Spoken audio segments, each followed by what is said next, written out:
Bienvenue dans ce nouvel épisode du Startup Show. Aujourd'hui, je vais me dévoiler un peu plus en vous parlant de mes sources d'inspiration qui m'ont poussé inconsciemment vers l'entrepreneuriat.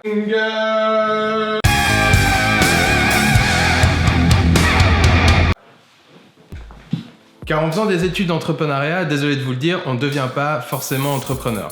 On devient plutôt CEO. Revenons déjà sur le mot entrepreneur.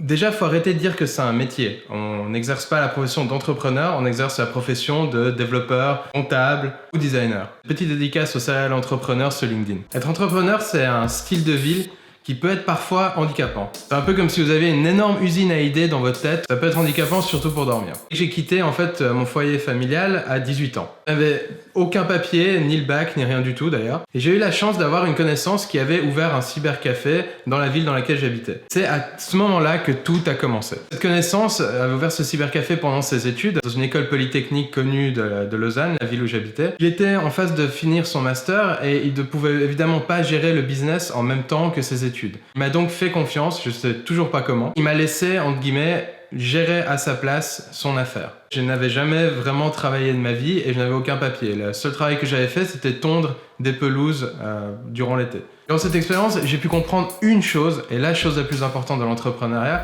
c'est qu'il faut être polyvalent. Pendant cette expérience, j'ai passé partout. Ça peut être réparer un ordinateur, vendre un ordinateur, vendre des jeux vidéo ou encore réparer un mur. L'entrepreneuriat, c'est ça.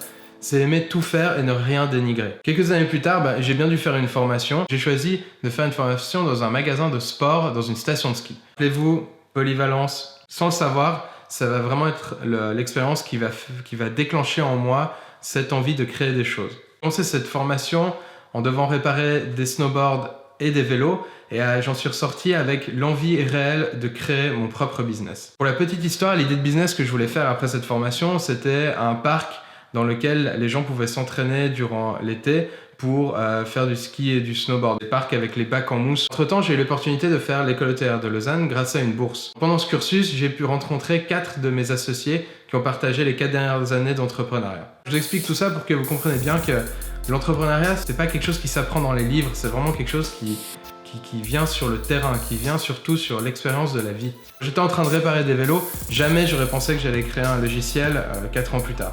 C'est donc vraiment ces deux expériences, autant dans le cybercafé que dans le magasin de sport, qui m'ont donné en fait cette ouverture d'esprit pour avoir envie de créer mon business. Dédicace à ces deux personnes, Stéphane de Smartech et Dev de chez Avalanche Pro Shop. Merci à eux. Beaucoup de jeunes qui ont Steve Jobs, qui ont Richard Branson, et à l'époque, moi, les deux gens qui m'ont inspiré pour me tourner vers l'entrepreneuriat, c'est ces deux personnes. Si vous avez aimé cette vidéo, abonnez-vous, il y en aura plein d'autres, et joyeux Noël. Un nouveau grand angle, on dirait que je suis hyper loin, mais je suis vraiment très proche de la caméra. Super.